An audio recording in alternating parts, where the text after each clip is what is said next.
Because I want to start, if I may.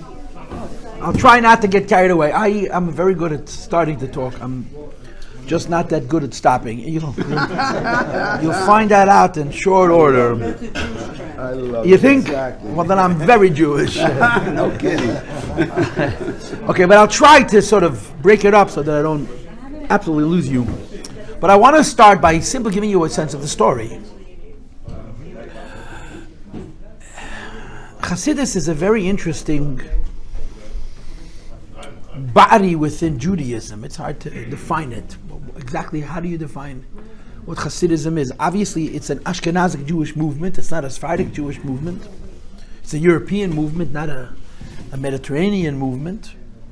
But in many, many ways, Hasidus is actually an Ashkenazic movement, a European movement that really wanted to adopt a lot of the warmth and the joy and the spirituality of Mediterranean Jews, Sephardic Jews. It's a from a cultural perspective that's actually quite accurate. So Hasidus shows up, like I told you, has an official birthday, 1734, and you can understand yourself what happened. I mean, it's very predictable. You're dealing with Jews, right? What happens to you with Jews? Jews are interesting people, right? Number one, Jews don't trust anybody about anything. And number two, when they trust you, they're diehards. They'll kill for whatever it is that you believe. It's very interesting about our personalities. Well, that's exactly what happened. The problem is some people went in this direction, some people went in the opposite direction. And it created in Eastern Europe an enormous, very unpleasant conflict that lasted for probably 50 years. Baal Shem Tov, Rabbi Israel Baal Shem Tov, came forward as a holy master. There's no doubt that the base of his approach was mystical. And in Europe at that time, mysticism was very suspect. Jewish mysticism was very suspect in Europe, because just a while before there had been that terrible event of Shabtai Tzvi. I don't know how much you know history. Shabtai Tzvi was the 1720s, right? And he was a false messiah, and he misled many people. Chassidus shows up, 30, 40, 50 years later, and there was an attitude that anybody who's involved in mysticism is suspect of being a member of that cult. It was especially so because when Rabbi Israel Baal Shem Tov founded the movement of Hasidus, his magnetism, his charisma spread like wildfire. He attracted thousands of followers. But for the most part, by and large, they were not the intellectuals. They were not the elite. There were some great rabbis who checked him out and decided to actually stick around and learn from his teachings, and they became the scholarly basis for the eventual evolution of Hasidus. But for the most part, the people who were drawn to Rabbi Israel Baal Shem Tov when he first came forward with this new mystical approach were simple people who needed a little encouragement, people needed to be lifted up, people made to be feel good, and the Baal Shem Tov did all of those things. You know, one of the stories that they tell, this is much more than a story, it's a part of history. There were Magidim. Magidim means preachers. It was a way of making a living.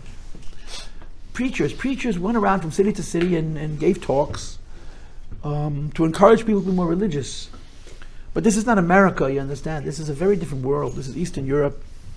It's after the pogroms of Khmelnytsky in 1648, 1640. There's a lot of contributing factors that resulted in the Jewish people of Eastern Europe being very broken, very downtrodden, thinking very little of themselves. They had no self-esteem whatsoever.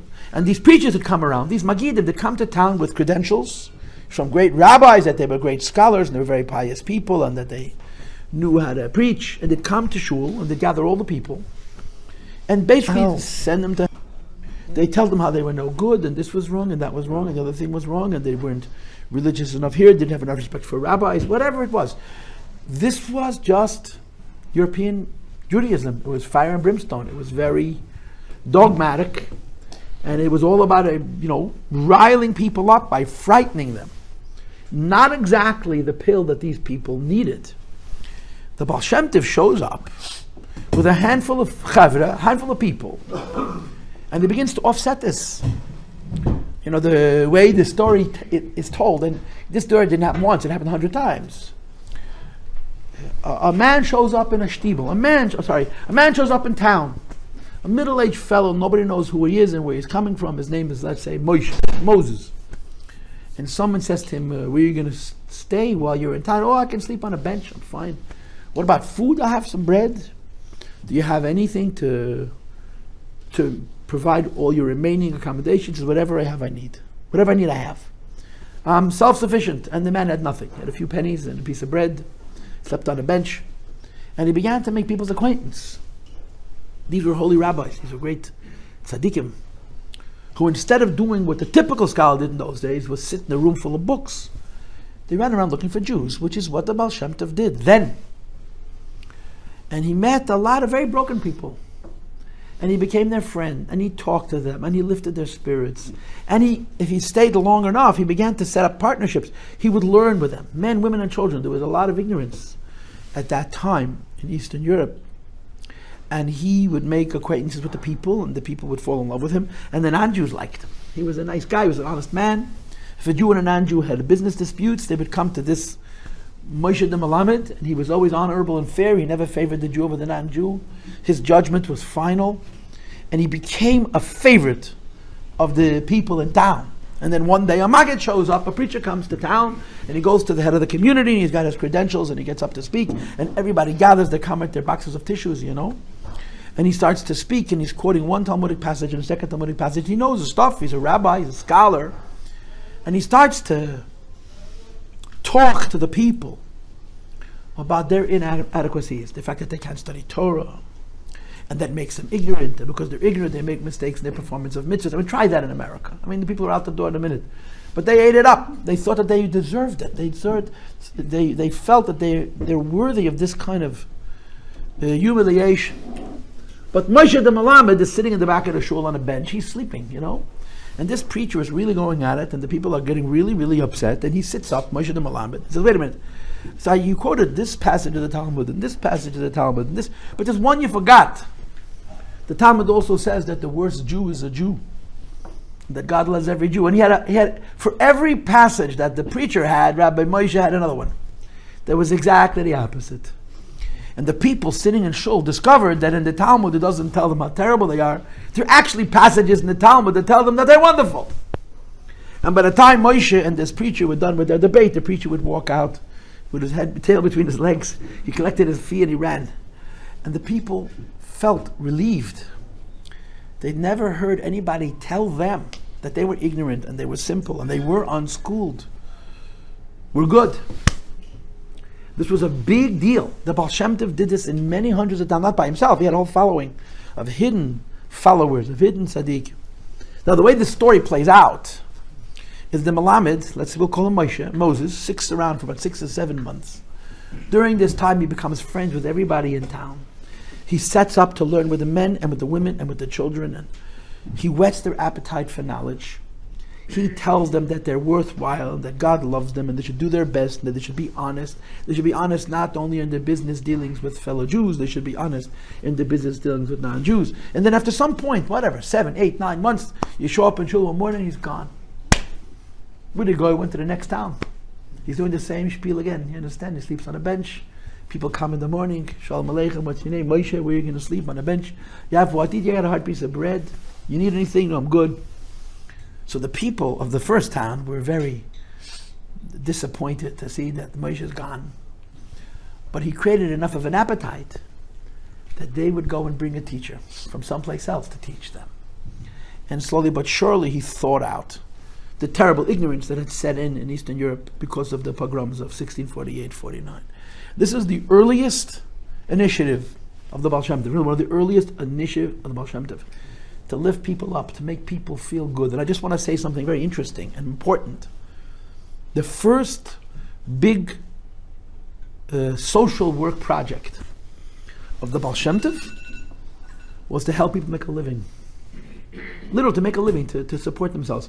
You see, in Poland, you can read about this in the literature, in all the Jewish writings, Jews could not live in large communities because the government had all kinds of restrictions on what Jews could do. They couldn't own land, they couldn't be professionals, they couldn't be doctors, they couldn't be lawyers, they couldn't own any land.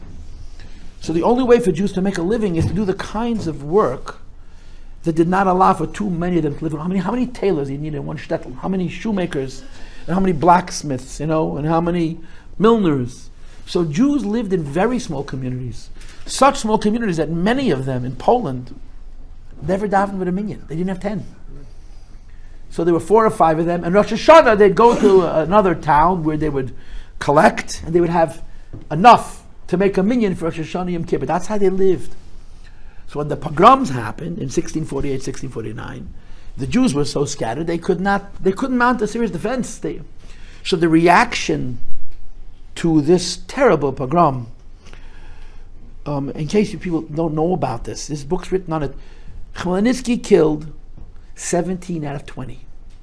85% of the Jews in what is now called the Ukraine in 2 years.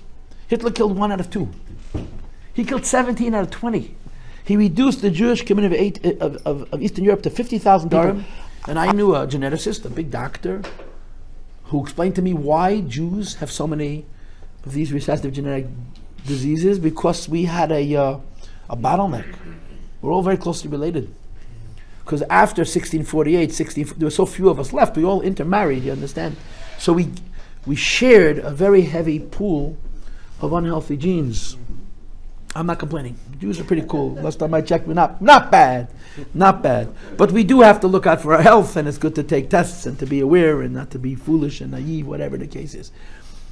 But, so they gathered in large congregations in cities like Kiev and other places. But there was no work. There was no work. So they became impoverished. And what is the first thing that happens to any community? What is the first thing that happens to any community that's impoverished financially? The first thing. Education collapses. Who's thinking about teaching children? And Jews always taught their children. We didn't develop the public school system in the 19th century. You've been doing it for 2,500 years. Jews have always educated their children, and there was no money. There was no money to buy food, let alone to send your child to a Malamed. And the Baal Shem Tov shows up on the tail of all of this. And he did a lot of fascinating things, very practical, actionable things. And one of the things that he did was these Moshes that I mentioned before, who wandered around from shtetl to shtetl.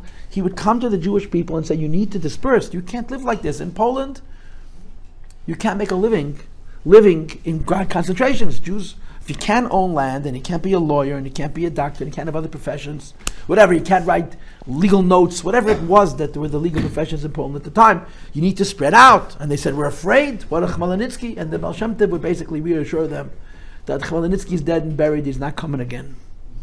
And they had seed money. And they helped people go back to the villages and to the farms. I mean, the Jewish businesses, right? They had watermills or windmills. They were tailors, they were blacksmiths, they were shoemakers, right? And of course, the trade that Jews of the old Polish kingdom are famous for is moonshine, right? They produced all the alcohol, and then they got blamed for teaching them how to be alcoholics. We got blamed for that too. A lot of the Jews built these little homes on the side of the road, had a couple of extra bedrooms that people would pass through, and you'd spend the night and pay a few pennies and get a breakfast. And they'd also have a tavern, and people come in and drink, and that's how they made a living. And the Baal Shem Tov said, go back to these isolated, scattered little environments where there's opportunity for you to feed your families. This is one of the first things that the Baal Shem Tov did. So now, understand. I'm giving you a sort of a piece of a history. I didn't tell you the whole history. Bogdan Khmelnytsky was a Cossack, was a Ukrainian Cossack, who was part of what was then called Greater Poland. Poland was at one point very large. It encompassed huge parts of Western Russia, huge parts of Eastern Germany, all of the Ukraine, all of Czechoslovakia, and many, many other states. It was massive. And it wasn't really a kingdom. It was a series of city-states dominated by a series of squires, of landowners, very, very rich nobles who, it's the old story, the nobility were like 3% of the population, and they owned 90% of the wealth. Many of the people were indentured. They'd give you a loan, and you spend your entire life, never finish paying off the interest, and that's exactly what they wanted. They basically kept you in, it was slave labor. Oh. And it eventually fell to pieces. In the 1770s, Poland was dissolved, and it wasn't recreated after the First World War, but this is before then. And even if you take away Poland, the experience of the Jews in that part was still very tragic. So Khmelnytsky rose up against the Polish nobles for a good reason. They were sick and tired of the suppression. 3% of the population not only had most of the wealth, but they literally owned the people. They were indentured. You know what indentured means? They give you a loan to buy a property and they charge you 40% interest per year.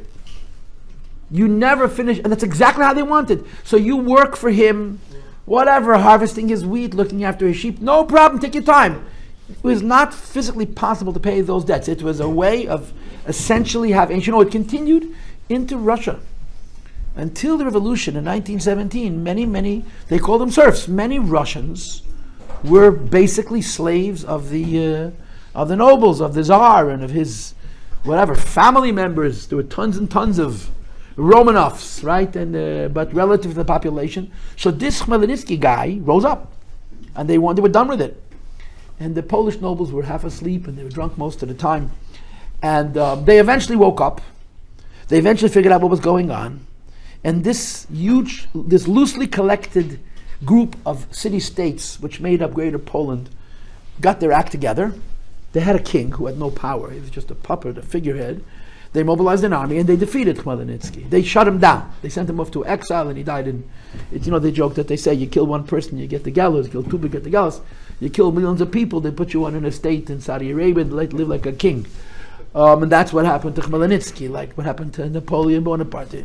A great hero. If you kill enough people, then you must be kind of important. But they did shut him down.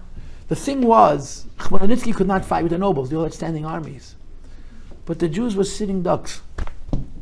And they hated the Jews. So when this rebellion occurred, and they couldn't go after the nobles themselves because they had these castles that they climb into and board it up and whatever it is, and they'd throw fire and brimstone from the roof of the castles. The Jews were murdered, destroyed. The Baal Shem Tov comes along after that, and he wants to recreate the Jewish identity in Eastern Europe. So this is the deal. The Jews lived in the north, in Lithuania, what we would call now White Russia, and Estonia, and Lithuania, and Latvia. These countries never were invaded by Khmelnytsky. They never got that far. So the Jews in those lands did well for hundreds of years. And the Jews in the south had been suffering so much, and that's where the Baal Shem Tov shows up. So when the Baal Shem Tov comes along, and he creates a movement which was very populist. It was all about everybody, not about big rabbis and scholars and holy people.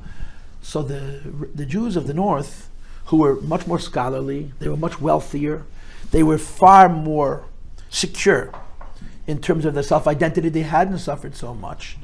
They look at this new populist movement and they can't help but think, oh, here we go again. This is another cult, a mystical cult that's going to mislead Jews and schlep them to who knows where and who knows what. And it created a very, very unpleasant division in Eastern European Jews. And I'm being very polite and gentle. It was a little more acute than I'm describing it. And over time it got worse, and it got worse, and it got worse. The Misnagdim, as we call them, the heads of the opposition, they were all really great rabbis and scholars, had a leader. And he was Rebbe Eliyahu of Vilna. The Vilna Gaon. He's one of the greatest sages of the last 500 years. He died in 1797. And he was also a very strong opponent of Hasidus, but he had a border, he had a line that he wouldn't cross. So when he passed away, the checks and balances were gone. And they went to the government and they informed on the Alter Rebbe and many of his contemporaries.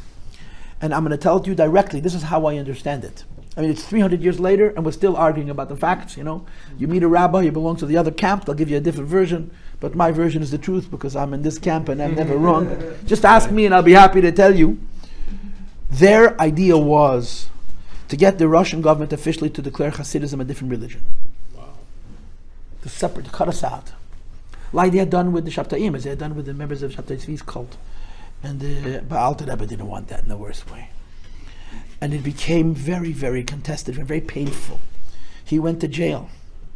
When he went to jail, he literally did not know if he's coming home alive. He really did not know. He was taken away as a criminal, accused of crimes against the state.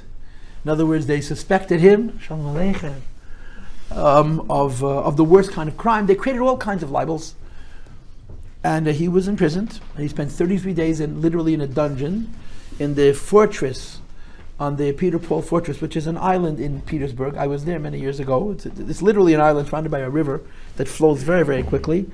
And it's got drawbridges, it's hard to get to. Alter Rebbe was held in one of these cells for 53 days.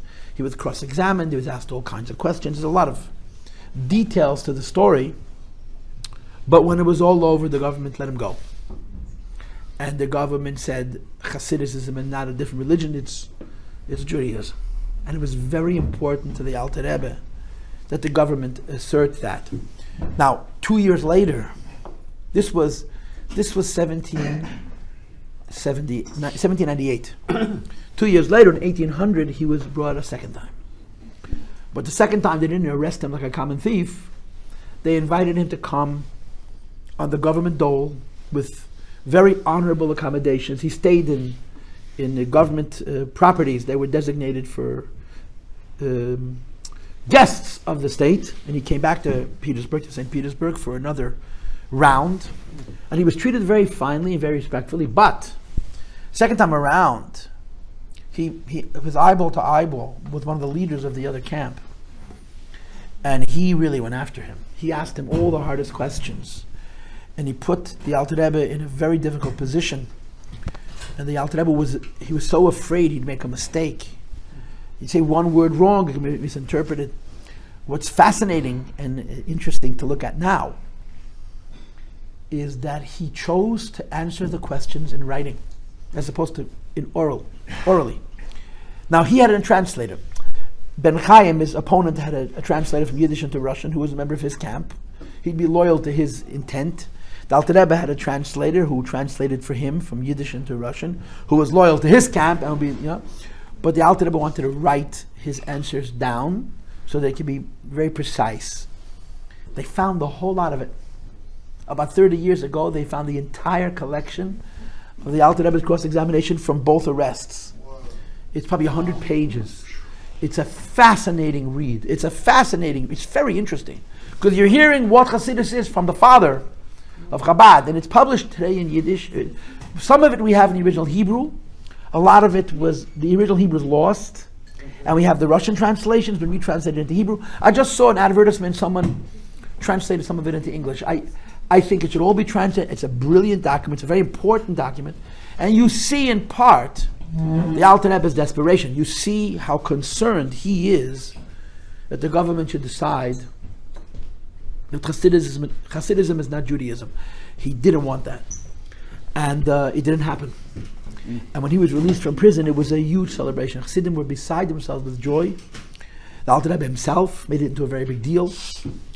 And he said, we're going to be celebrating this holiday till Mashiach comes. This one's forever. And it's been proven to be true. Today, last night, tonight, today, in non-Chabad Hasidic circles, in many communities, they celebrate this day. In other words, it's a story that happened with the founder of the Chabad movement, but it's recognized by many Hasidic groups as a day which is critical to the story of the evolution of Hasidus.